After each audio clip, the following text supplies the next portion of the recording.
Reaction came fast and furious Friday after the Supreme Court overturned the landmark Roe v. Anger and dismay erupted first outside the Supreme Court moments after the decision was announced. Quickly, it spread westward as devastated abortion rights protesters across the country railed against the conservative justices who wiped away a half-century of precedent and made access to abortions all but impossible in many states. In Phoenix on Friday night, state troopers used tear gas after protesters banged on the doors of the Arizona Senate building, and after part of a door was broken, State Department of Public Safety spokesman Bart Graves said. In New York City, thousands gathered in Union Square and began marching downtown. One of the protesters was 16-year-old Anura Bracey, who was carrying a sign that read "Overturn Roe." Bracey said she feels lucky to live in a state where the right to an abortion is still protected, but said she fears the Supreme Court could take aim at other rights, including marriage equality.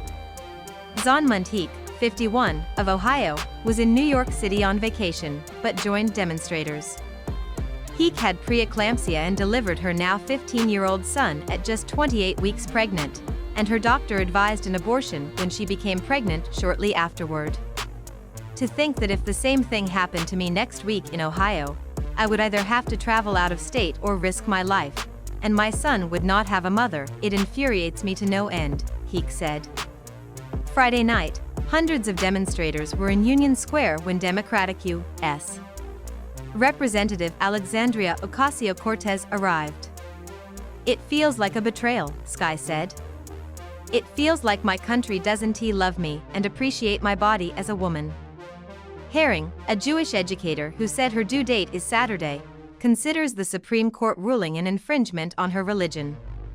"I feel like it's important for me to be out here and let everyone know my religion says that life begins with the first breath," she said. Hannah Fredine, who was in high school in 1973 when Roe became law, said she remembers how a classmate had to travel to another country for an abortion. She said poor women in states where the procedure is now banned will be forced to get back alley abortions or resort to doing it themselves. Nearby, Lauren Handy of the Progressive Anti-Abortion Uprising was part of a smaller crowd that was celebrating a Supreme Court decision that capped the decades-long struggle by conservatives to overturn the constitutional right to an abortion. "It's a roller coaster of emotion," Handy said.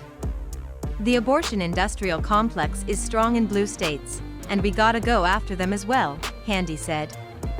Mark and Patricia McCloskey, the couple known for waving guns at social justice demonstrators in 2020, celebrated the end of Roe, according to NBC affiliate KSDK.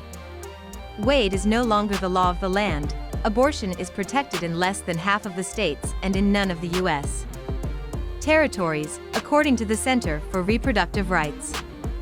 Before the Supreme Court ruling was announced, Republican legislators across the South and Midwest passed trigger laws that would make abortion illegal the minute Roe was overturned. "Make no mistake, the decision goes beyond abortion," said Elizabeth Meyer, founder of Women's March in New Jersey.